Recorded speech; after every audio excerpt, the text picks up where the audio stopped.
Yun. So, ayun guys. Umpisahan na natin ulit ang pag-code sa Mixly.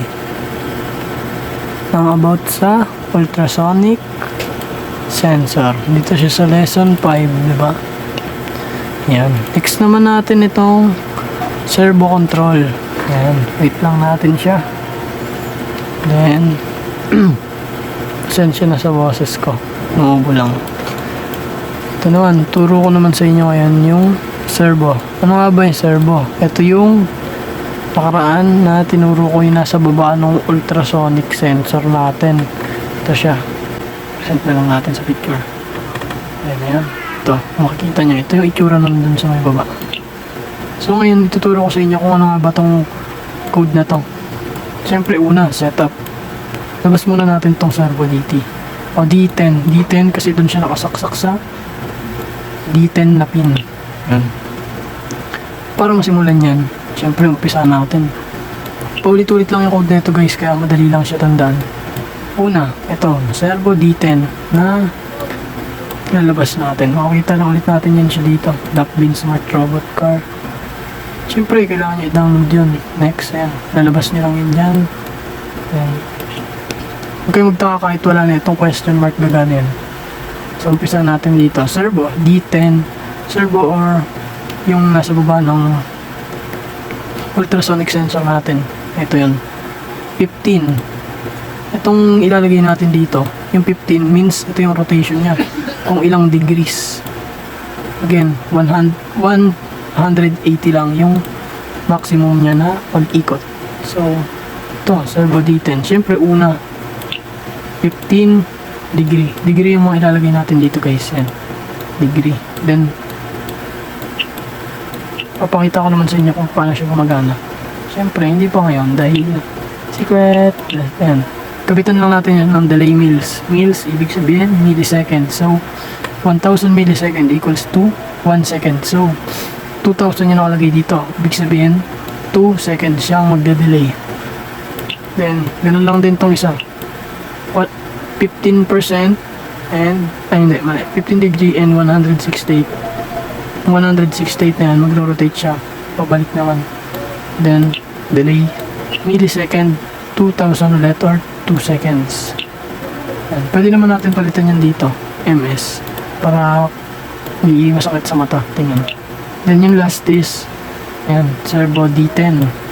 90 degree naman, babalik natin siya sa gitna. Then delay, 2 seconds or 2000 milliseconds. So yun, kailangan lang natin ulit ng ganito para gumana siya. Then pasok lang natin sa setup. Hanapin natin kung saan port nakasaksak. Then upload. Yun. Next naman, yung wala, back tayo sa Mixly. Yung kasunod niyang lesson. I mean, yung kasunod niya na topic pala. Yung ultrasonic sensor module. Ito na yung code sa yan, ultrasonic sensor module. Ito, yung tinatawag kong distance sensor. Tawag yan ay ultrasonic sensor. Isa natin dito. By the way guys, yun dito pala, kahit hindi nyo nalagyan ng serial bud, okay na yan. Kasi ang papaganahin lang naman natin is yung mismong servo.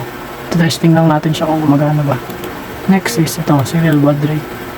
Alam nyo naman yun nasa unang vlog na natin, serial baud rate 9600 dahil siya yung nasa ating Arduino board. Pwede nyo palitan yun, depende sa board nyo. Then, yan, makikita ulit natin yan dito sa may list. I mean, yan, sa may function.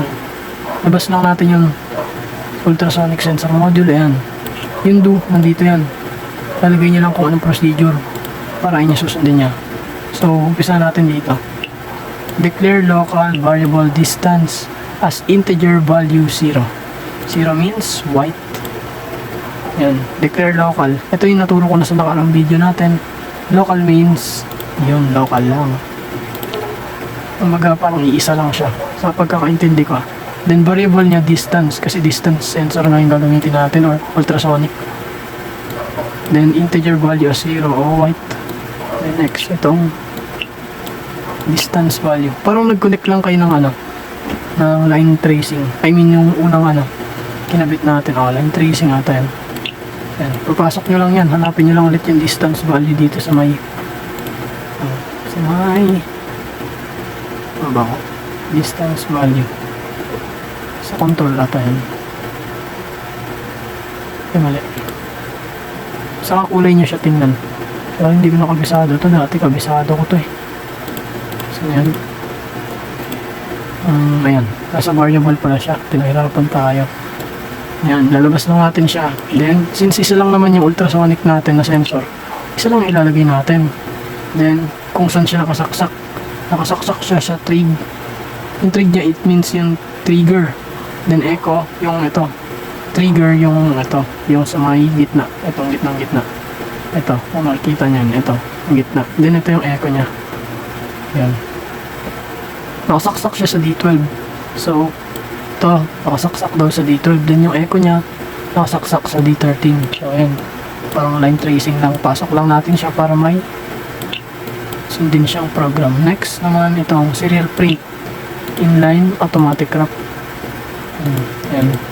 Inline, i-print niya inline means kung ano lang yung nakikita niya or nasagap niya. Since distance yung variable natin dito, ayun yung ipiprint niya dito. Yan. Kumbaga ito, kaparehas lang dito sa baba. Serial print inline. Ito lang ipiprint niya, inline distance. Ito yung value ng inline, yung distance dito.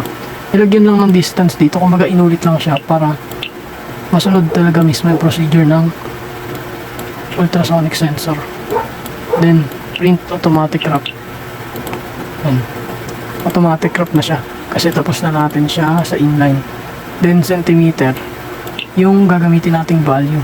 Pwede natin yan nagpalitan ng inch or kahit anong measurement.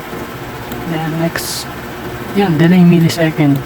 Kumbaga susundin niya muna yung nandito sa servo. Makikita niyo yun sa last part natin.